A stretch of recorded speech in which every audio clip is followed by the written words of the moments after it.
समारोह के काव्य भाग से लक्ष्मण मूर्छा और राम विलाप की अंतिम चौपाइयों का संकेत यहाँ पर लिखा हुआ है। जागा, निशिचर और रणधीरा। क्योंकि यह चौपाई छंद में है इसलिए संकेत के अंत में मैंने चौपाई लिख दिया है। और दूसरा संकेत छोटा सा है दोहा छंद का, जिसमें सुनी से लेकर के कल्याण तक है। अब सबसे पहले इन चौपाइयों को पढ़ूंगी और पढ़ने के बाद इसकी व्याख्या बताऊंगी।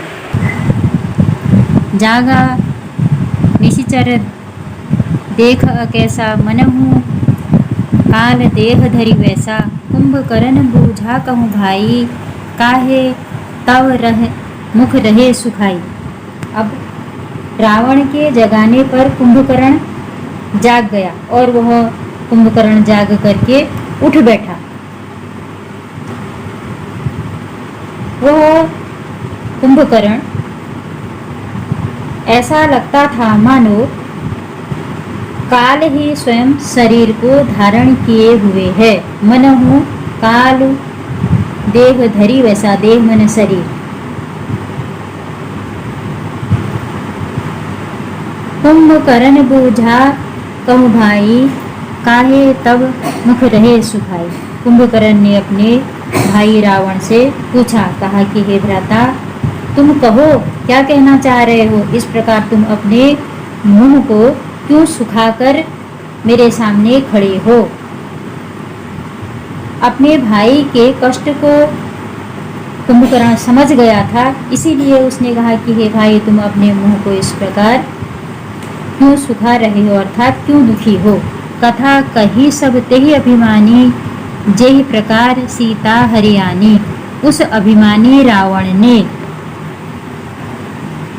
वह सब कथा वृतांत बताया, अर्थात कुंभकर्ण के प्रश्न को सुनकर उस अभिमानी रावण ने वह सारी कथा कही जिस प्रकार उसने सीता का हरण किया था। तात कभी नहीं सब निश्चर मारे, महा महा जोधा संहारे। फिर कह रहा है आगे, हे तात, रावण का उद्बोधन है। अपने छोटे भाई कुंभकर्ण को संबोधित करते हुए कह रहा है रावण, हे तात, वानरों ने हमारे सभी राक्षस मार डाले। यहाँ निशिचर, निशि मन रात, चर मन विचरण करने वाले, तो रात में विचरण करने वाले राक्षस ही होते हैं। हे तात या हे छोटे भाई, कभी न बंदरों ने हमारे सारे राक्षसों को मार डाला और बड़े बड़े योद्धाओं का भी संहार कर दिया। महामने बड़े या विशाल। दुर्मुख सुर रिपु मनुज आहारी, भट अतिकाय अकंपनहारी। अब उन महा योद्धाओं के बारे में जो अपने भाई को बात बता रहा था रावण, वह कौन कौन से हैं उनके नाम बता रहा है।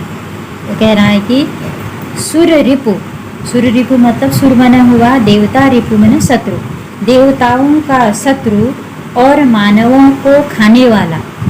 मनुज आहारी, मनुज मने मनुष्य, आहारी मने खाने वाला, मनुष्यों का भक्षक। दुर्मुख, यह जो दुर्मुख है इसकी विशेषताएं यहाँ पर बता दी है, जो मनुष्यों को भी खाता है और देवताओं का भी दुश्मन है, उसको भी मार दिया है। भट अतिकाय अकंपन भारी, अपर सहोदर आदिक बीरा, परे समर महे सब रणधीरा। भारी शरीर वाला अतिकाय और अकंपन के साथ साथ महोदर नाम का राक्षस, शेष बचे हुए दूसरे वीर भी युद्ध में मारे गए, अर्थात शत्रुओं द्वारा उनको भी समाप्त कर दिया गया। अंतिम एक दोहा है, सुनि दस कंदर बचन तब, कुंभकर्ण बिलखान, जगदम्बा हरियाणी अब, सठ चाहत कल्याण। इस दोहे में रावण की बात को सुन करके कुंभकर्ण के वचनों का वर्णन है। कुंभकर्ण रावण के वचनों को सुन करके बिलखने लगा, अर्थात गुस्से में होकर के कहने लगा। क्या कह रहा है? जगदम्बा हरि आनी अब सठ चाहत कल्याण। हे मूर्ख, सठ मने मूर्ख। यहाँ हम व्याख्या के अनुसार शब्दों को आगे पीछे ले लेंगे। हे मूर्ख, तूने जगत जननी सीता माता, यहाँ जगत धन अम्बा, यानी जगत मने संसार, अम्बा मने माँ, जगत की जननी यानी जगत की माँ।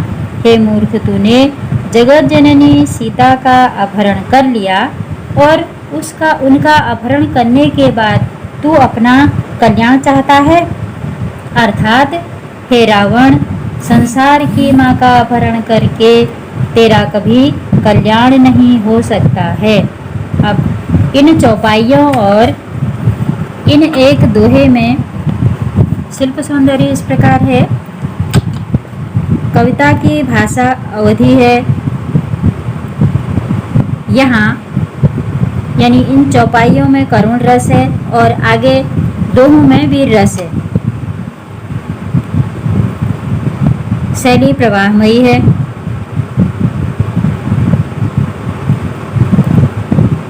छंद इसका पहले ही बता दिया, चौपाई है।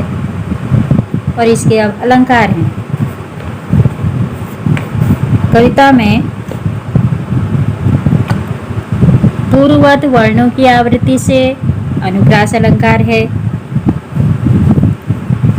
यहाँ आया है जागा निश्चर देखऊं कैसा, मनहु काल देह धरि वैसा। यहाँ मनहु शब्द के आने से उत्प्रेक्षा अलंकार आया। मनहु मने मानो वह स्वयं काल को धारण किए हुए है। मानो इसका अर्थ बना मानो वह स्वयं काल को धारण किए हुए है। जहाँ मनहु, जनहु, मानो या जानो ऐसे शब्द आते हैं वहाँ उत्प्रेक्षा अलंकार होता है। यानी कविता में मानो, जानो, मनहु, जनहु ऐसे शब्दों के आने से उत्प्रेक्षा अलंकार होता है। यहाँ एक अलंकार, इस अलंकार का एक उदाहरण मैं बोल रही हूँ। सोहत ओढ़े पीत पट श्याम सलोने गात, मनहु नीलमणि शैल पर आतप पर्यो प्रभात।